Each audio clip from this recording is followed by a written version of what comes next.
Hello, chaps. Let's get right down to it then. Construction Stories Part 17. Well, I was out leaving on a break, so I would get a sandwich, because the last time I tried to get a sandwich, I didn't have my wallet with me, so I was left hungry and sad. And so this time, I was like, no, I will not be hungry and sad. I will go out and I will get a gosh darn sandwich. So I went and I got a gosh darn sandwich. But that made me kind of late coming back, which my current foreman didn't like, but I don't really mind because I don't really like him. So what happened is I'm coming back from my car, and this other guy comes in, and we both are walking in the same direction. This guy's name is Matt. He's kind of a big deal. He's got a pretty nice beard. And that is why I respect him as a man. And we're walking, and he sees that I have a sandwich, and he goes, "What?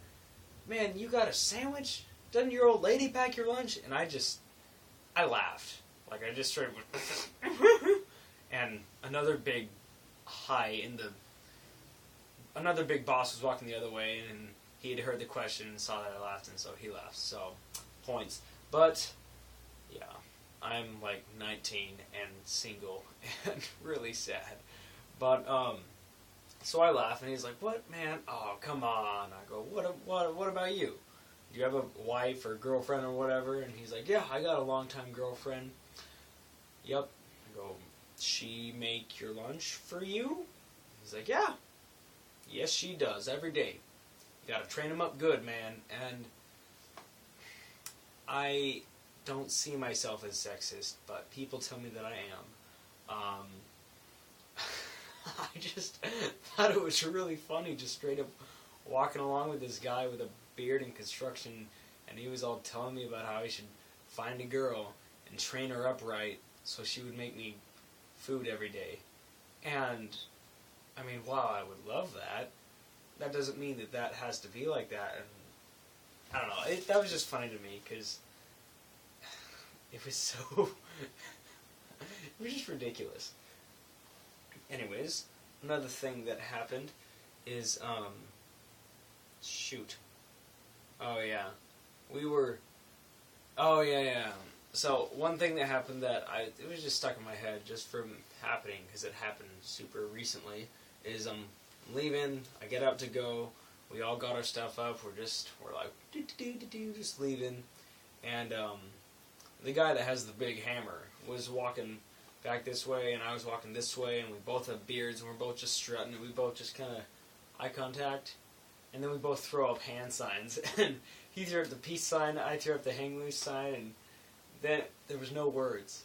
There was just a moment where two men with beards said peace, man, to each other, and it was just real great.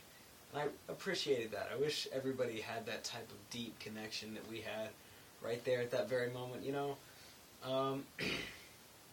Something else that happened was we had to go down inside of the pontoons to put blankets on the walls, and in order to use the ladder to go inside the pontoon, the ladder has to have a little sign on it that says, "Ladder okay to use on this and this date," and the date has to be today.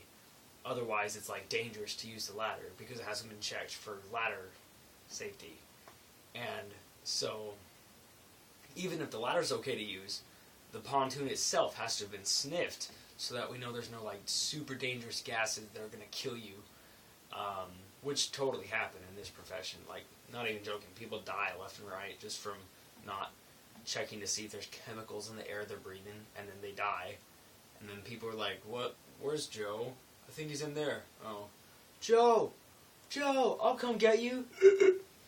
And that totally happens. So we had to go into a pontoon, but the pontoon itself hadn't been sniffed. So we're like, "Oh, that's dumb. Hey, sniffer person."